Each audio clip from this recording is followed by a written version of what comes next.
In Chile in 1810, at the time of the revolution, the people in Chile were extremely unhappy with the ruler, a Frenchman. The situation in Chile is completely different than in 1810. We have had somewhere between 7 and 11 constitutions in our history, each one pushing Chile farther from its original situation under Spanish rule. The economy now has blossomed where the economy in 1810 has not. We are now a representative democratic republic, while in 1810 we were under the rule of a monarchy. Fortunately, we have come a long way since 1810. The Enlightenment ideology of liberty and equality inspired the American Revolution.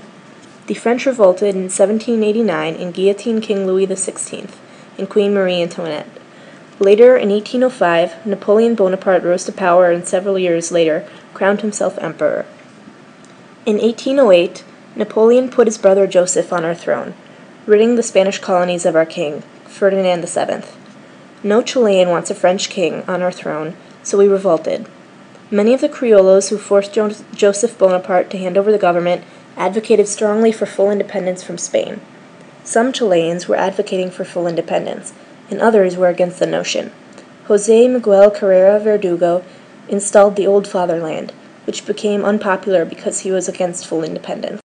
Chile has been one of the fastest growing economies since the mid-1980s due to the increased export of minerals, raising annual income for the average Chilean by over $7,000. But the change in the economy hasn't solved all the problems in Chile. Over 15% of the people in Chile are involved in agriculture, which is a very demanding and exhausting job with very little pay. Mining is also a very successful franchise in Chile, but like agriculture, it is exhausting and low pay as well as dangerous. Because agriculture and mining are a large part of the economy of Chile, the geography of Chile aids it a lot. The Andes Mountains take up a large portion of Chile, and the Atacama Desert is located there, so we get very little rainfall a year. But because of the valleys and the mountains collect the little rainfall there is, the valleys are extremely fertile. We also take advantage of terrace farming, which is a system of farming that allows agriculture on mountains, creating a stair-like effect. The mountains also contain a huge amount of natural minerals. The mining franchise has been incredibly beneficial to the Chilean economy and is responsible for this recent increase in annual income. And although there is high enrollment in schools, Chile's education is ranked 41st out of 60 countries. Because of this inadequate education, much of the Chilean youth does not receive enough education to move up in society, forcing them to invest their life in a low-paying job such as agriculture. This creates a cycle that is very hard to break out of, forcing the poor to stay poor and the rich to stay rich.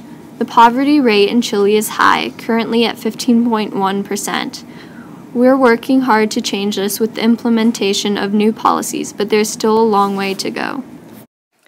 Chile is a representative democratic republic. The economy is ranked as a high-income economy and is one of the most stable in South America.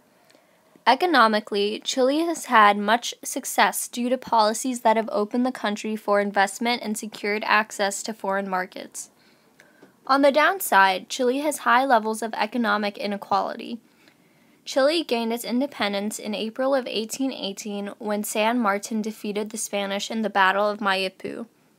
After this, the Chileans formed a constitution that was put in place in 1833 until it was replaced by the Constitution of 1925. This long-lived Constitution of 1833 endorsed both an authoritarian presidential system and an oligarchic parliamentary system. The Constitution of 1925's main change was to create an electoral tribunal, increasing the democratization of elections, which previously had been largely manipulated. Chile is a diverse nation. 70% of the population are Catholic, 15% are Protestant, Spanish colonizers, European, Asian, and South American immigrants. Chile is also a multi-ethnic society.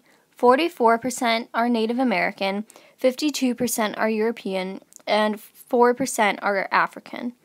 The upper class is made primarily of landowners and wealthy industrialists who dominate the Chilean politics and society.